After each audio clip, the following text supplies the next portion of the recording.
Hey, listen to Wrestling Roundup on FreeFM, ArrowFM, and NPR. As always, I'm Grady, and live on Discord we got Josh. Hey! We are taking a look at the SummerSlam card, but because Grady, myself, is gonna be away when you're hearing this, in fact, in a tropical getaway in the hopefully touchwood sunny Fiji, we're gonna be recording this a week early. So if any matches have changed in the last week, or if any matches have been added in the last week, we will sound foolish. But I think for the most part, the 9 matches that are announced are probably going to be there in one shape or another. And so let's just take a look at them. And I'm going to open up with this tag team match. We saw it getting built at Saturday Night Main Event. Randy Orton, Jelly Roll versus Drew McIntyre and Logan Paul. I personally think this will be a fun match to watch. I don't think it'll be a crazy long one, but I think it'll be fun to watch. And unlike some people, I have zero problems with celebrity involvement in wrestling, because it just Been gets here more since the people. start. Yeah, especially in WWE since the WrestleMania era. But yeah, I mean, it gets more eyes on the product. It gets more people interested. Obviously, I think Jelly Roll and Randy Orton is going to win this match. Maybe Jelly Roll will chokeslam Logan Paul to straight the HE double hockey sticks, and we'll never see him again afterwards. I But can only hope. but I think it'll be a much better match than it has any right to be. Yeah, I think that's how it comes down, right? Because people seem to either complain about it or want it. There's like 2 camps. And then you bring along like a Bad Bunny, and all of a sudden people are like, oh, well, I love Bad Bunny. Or you have Stephen Amell show up and you're like, wow, he put on a good match. But then you get like a Travis Scott, and all of a sudden everyone's like, I hate celebrities in my wrestling. There's a balance. There's good celebrities, and there's bad celebrities. And there's good celebrity involvement, and there's bad celebrity involvement. It's the same as wrestlers. Sometimes they're good wrestlers, sometimes there's not so good wrestlers. And I'm not going to judge Jelly Roll until I see him on the weekend. I'm already happy because we've heard words and rumors for weeks now. He's been out and he's been training. You know, he's not just showing up and hoping for the best. I like it when my celebrities put a little bit of effort in. And whether you want to call Logan Paul a celebrity or a wrestler or many other words I probably can't say on the radio, he puts on good matches. He's put some effort in. And so, yeah, the tag team match should be fun. I don't suspect Jelly Roll's going to get a lot of mat time. Probably get a hot tag, come on in, and we'll see a bunch of RKOs out of nowhere. And yeah, you're right. I think the good guys probably come out on top. Where next? Let's go for the Women's Tag Team Championship. We talked a lot last week, or on last week's recording, about the SmackDown Tag Titles and the Raw Tag Titles. Well, Women's Tag Titles are definitely on the show. Judgment Day, Raquel Rodriguez and Roxanne Perez defending them against Charlotte Flair and Alexa Bliss. And I worry for the Judgment Day girls. I absolutely adore Charlotte Flair and Alexa Bliss a lot more than I thought I would at the start of this. And I love that they're playing up the whole I'm Charlotte Flair, I can get anything I want angle with the with like Alexa Bliss just saying, you just walked in and asked for a title match? Yeah, I'm Charlotte Flair, B. Yeah, I think at the end of the day, yeah, I think Charlotte Flair and Alexa Bliss win the matches and the titles. But I didn't see the Judgment Day retaining in the first place. So part of me, it's not like a 35% like the Judgment Day could retain, because we've already seen it when we thought there was no way it's going to happen. Yeah, it's fair. I think for me, and I remember speaking about it a couple weeks ago, the Charlotte Flair and Alexa Bliss team feels like it wasn't meant to have legs. It was meant to be a bit part, give them each a couple bit of a role, and it's taken off. Love it. I think it's doing wonders for Charlotte Flair's character rehabilitation, doing wonders for Alexa Bliss post-return, who hasn't had a lot of momentum or been struggling to get the story underneath her feet. And Judgment Day's storyline is still there, right? It's Liv Morgan versus Perez. We don't know a timeline on Liv Morgan or how Raquel Rodriguez is going to factor into all of that, but it all makes sense to me for a Flair Bliss. You are right, though. Sometimes the Judgment Day just retains. And here's the biggest thing about this. It actually, this whole Charlotte Flair and Alexa Bliss thing is making me actually care about this title at least a little bit. What? The impossible. I never thought I'd see the day.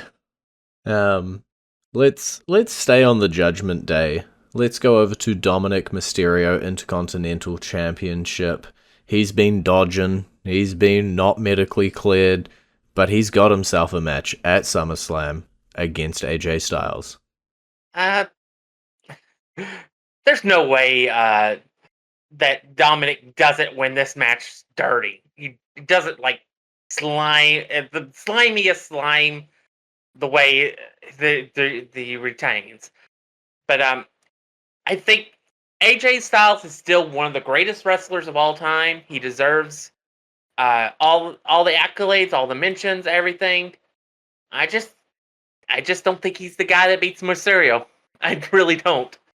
Yeah, I think I see a few different outcomes. Most likely, as you say, Dominic Mysterio being dirty and taking the win off AJ Styles, but I could see AJ winning if they want to eventually pull the trigger on the implosion of the Judgment Day. Whether that's a Liv Morgan return distracting him, or if it's Roxanne Perez trying to be the new Liv Morgan and distracting him. Or option 3, Finn Balor doing what he did to Damian Priest at SummerSlam last year and costing him the match. I don't think either man wins clean. Let's put it that way. Yeah. Also, if AJ Styles does win the Intercontinental Championship, that does open up a possibility of the Intercontinental Champion showing up on TNA television. Yeah. Because I assume if he takes it... Yeah, who wouldn't want to see like a non-title match between legendary AJ Styles and the new X Division champion Leon Slater at Bound for Glory or something like that? Book it. Done. You've convinced me. Dominic's losing. All of the Judgment Day is losing. Let's have Finn and JD lose to the LWO on a random Raw. No gold for them after this weekend. And if we're talking about dodging, we gotta talk about Solo Sikoa, our United States champion. He's got a whole posse with him, and Jacob Fatu wants nothing more than to get to him, and as we all know, a steel cage match means absolutely zero interference. Nobody's gonna get in that cage. Just, again, I feel like this is another step towards that War Games match that we expect. Solo Sikoa and Jacob Fatu, I think, will put on a pretty good show. It will be marred by the unexpected, completely expected, Spanish Inquisition, I'm sorry, interference in the match. Yeah. And I think Solo Sikoa probably gets pulled straight out of the cage by his henchman, and that's how he wins. Maybe at the same time that's happening, Jacob Fatu is climbing and about to escape the cage on the other side of it, and so we get, just by a fraction of a hair of a second, Solo Sikoa retains because he hits the floor first. 100%. I think it'll be close of a finish. I could see the Tongans maybe holding Jacob Fatu's legs or something to stop him from coming down, and then the image in my head already of JC Mateo dragging like an unconscious Solo Sikoa out and just letting his feet hit the ground it's already locked in my head. It's got to happen now, and it makes It makes a whole lot of sense. If Fatu's side had more people, or has built up a bit more of a crew, maybe I'd say, like, maybe we'd be seeing the return of Tamatonga, but you don't really need it. Solo has the numbers game, like 4-1, 4-2 on a day where Jimmy's around. The odds are in his favor, and 9 times out of 10, when it comes to the bloodline or the bloodline adjacent people, the numbers win. Unless your name is Roman Reigns. Unless your name is Roman Reigns, because you never bet against Roman Reigns. We've got the Women's Intercontinental Championship match. It wasn't too long ago we were talking about Lyra Valkyria being the champion and Becky having a shot that was her last chance.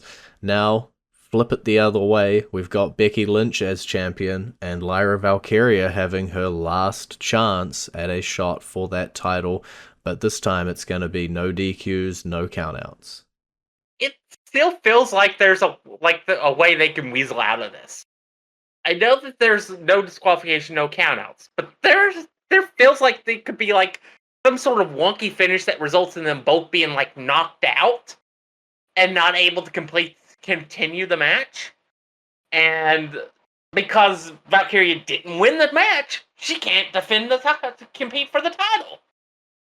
Yeah. But I like me some Lyra. But I just don't see it. I don't think the time is right. I think if they had done this match maybe in a couple of months with Becky defending against other people, maybe then I would have believed it. But I just think Becky retains, and then we find out who our next opponent is. And maybe that's the person that we might think might have a shot at beating her for the Intercontinental title. Yeah, this title has been around since the start of the year, and Lyra Valkyria has been a part of it since then. Whether that's, a tournament to crown the winner, the inaugural winner, back and forth feuds with Kai. It feels like this Intercontinental Championship has actually been booked very similarly, where you have a banger match, and then you go, oh, who's the next challenger? And it's the same person again. And you're like, okay, we'll do Lyra Kai again. And then this time it's like, you had your Becky Lyra, and you're like, that was a pretty good match. Who's the next challenger? Oh, it's Lyra again. Cool. Or even before that, right? Becky challenging multiple times. I think for this match, there is still a question mark for me. With the no DQ, with the no countouts, it really opens up whether this is going to be Becky's next challenger, whether it's going to be somebody like Bayley. There is opportunity for funky stuff. And we know that a lot of people want that title. A lot of people want Becky's head. Stuff could happen. Yeah, and as I said, it still feels like even they're gone out of their way to say that there can't be any DQs or countouts. It just feels like there's something that they could do that could just not have a conclusion, but still results in Lyra Valkyria not being able to compete for the title. There is still a little bit of juice here.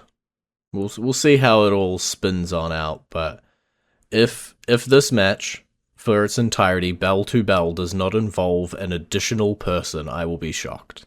I think somebody's going to poke their nose into this match, whether it's during the match, whether it's to screw somebody over, whether it's, immediately post-match to set up the next challenger. There's going to be somebody poking their nose in. Well, it is time to go into our entrance theme of the week. We're roughly halfway through that SummerSlam card, and the theme this week is none other than The Miz.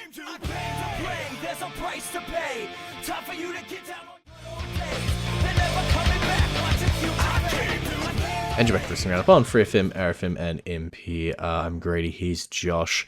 We got ourselves our 4 world title matches left to go. Which one do you want to put the spotlight on first?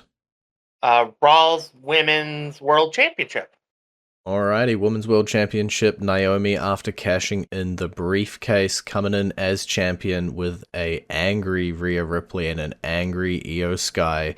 Poking their noses in, ready to go, and an angry Stephanie Vaquer waiting in the wings later on. Yeah. I I think this will be a phenomenal match. Um, much as we talked about like last week on the about the newly crowned SmackDown Tag Team Champions. Mhm. Having the like bulletproof armor of just being newly crowned champions. I think that Naomi will obviously have the same bulletproof armor. Um, question is whether or not hers is more effective or not, because there's always the possibility they could take the titles off of Wyatt Six, but they're not going to take them off Naomi. Especially when I think that there is a plan for Crown Jewel. The champion versus champion match being Naomi and the person we'll talk about next. Yeah, I think you got to always look ahead to October, I think it is, and who are going to be champions, who are going to be going head to head, and yeah, it's interesting. I don't much like we talked about when we were coming into the last pay per view. I don't think Rhea Ripley needs the title. I think Io Sky just lost the title, so I don't think she needs to pick it back up. So Naomi does make the most sense coming out of this triple threat. I do expect it to be good. I expect it to be as good as the WrestleMania triple threat, subbing out Naomi with Bianca, and instead there's outside chance of some Bianca hijinks based on what happened at the last pay-per-view, but most likely we'll just see an underhanded Naomi win. We know Ripley and we know Sky can go for days, and Naomi's no different. The only question mark towards Naomi getting all the way to Crown Jewel as champion is that Clash in Paris roadblock of Stephanie Vaquer. I think that's going to be a bit of a tougher challenge, both storyline-wise and physicality-wise in this triple threat. So, good luck, Naomi. And then, yeah, the match you were talking about for the WWE Women's Championship, Tiffany Stratton comes in as champion after defending successfully against Trish Stratus, going up against the Queen of the Ring, Jade Cargill. Yeah, Tiffany Todd's been great, but I think it comes to an end August 2nd. Or 1st, whichever night it shows on. But yeah, I think she just a storm hits her title reign and completely destroys it. Yeah. We've been talking about Jade as a future Women's World Champion forever, and it does feel like everything's in alignment. Tiffany's had a good run. You know, we're not going up against somebody like Naomi who has that new champion buff. Tiffany's had great matches, most recently against Trish Stratus. We're like, okay, the run's done its course. Jade Cargill took a little bit of time away, has come back, been working on her in-ring, comes back, shows what she has. We're like, okay, it's Jade Cargill's time. We're at SummerSlam, big stage. Every box is ticked for this to be the crowning of Cargill, more than the crowning of the Queen of the Ring. Yeah, and it makes complete sense. There's stuff that you can do with her winning the title here that you can spin off. Again, you talked about Bianca maybe getting involved in the previous match. She could make her reemergence as a wrestler after this match and be like, show up after the match after Jade is holding the title in her hands and be like, I want to be the next opponent. I want to be your first opponent, and set up a clash at the Paris match with her there. But I obviously, what I was saying earlier, I think the plan is clear to be Naomi versus Jade Cargill in the champion versus champion match. Yeah. I think I do like it when we do champion versus champion, especially since usually the stakes aren't super high. You know, there's a big gaudy bout that you might win, but whatever. For there to still be that little bit of story and that little bit of like tension between the two champions rather than just trying to prove who is better. And what better way to do it than Naomi and Jade, who both took different paths to championships, assuming that both of them are champions by then, you know, one going through the Queen of the Ring tournament and one of them going through the Money in the Bank. I guess you can look at one of them as, I guess, the honorable way, you know, winning a tournament, putting in hard work and getting to the championship, and the other one is maybe the sneakier, underhanded cash-in way, which continues to build the feud and the reason that these two hate each other. So I would be very happy if that was the clash that we ended up having at Crown Jewel in Perth later on in the year. Let's talk World Heavyweight Championship. Gunther comes in, recently defended against Goldberg, but now he's got a much younger opponent across from him. Actually, I don't have verification on that. CM Punk. CM Punk. Yeah, he is much younger. He's 14 46. years, 12 years younger. Okay. But, yeah, I think it'll be a fine match. I think if we could pluck CM Punk from 2012 into this match, I think it would be an all-time match. But the Punk we have today will be fine. I think this is Punk wins, then loses. Because I don't think Seth Rollins' knee injury is as severe as they've led us on to being. And I think he cashes in immediately after CM Punk wins the World Heavyweight Championship. Rough. Yeah, I honestly could see, like, Gunther walking out with the title. I could see CM Punk walking out with the title. And I could see Seth Rollins walking out with the title. I don't think I would be mad at any of those three. Yeah. Especially if Seth is, like, hurt and gonna be gone 4 months. Then CM Punk is champion. Super happy with it. Gunther with the title around his waist can never be mad. And Seth Rollins continuing his storyline with his crew and setting up that war games of the Raw faces versus the Raw heels. All great options. Yeah. Gunther holding the title is interesting to me if another outcome happens in the other match. But because it's something I didn't think about until just now. Because I've been convinced that Gunther's losing the title at SummerSlam. But if he was to retain, that might make my question the Undisputed World Championship. Well, let's go on over to that. That's a street fight. John Cena, Cody Rhodes, one of them coming out on top. And with how that title goes, they're probably going to head to Crown Jewel, which might be the path you're thinking about. Yeah. I'm like 80% sure Cody Rhodes wins here. 'Cause it just feels like we know that after SummerSlam, we're going to have just 12 more appearances for Cena going forward in the final 4 months of his career. So it does feel like if it's not at SummerSlam, it's got to be at Clash at Paris because if we get to Crown Jewel and he's still champion, then I have no idea at that point. But I'll go back to what I was talking about with the Gunther thing.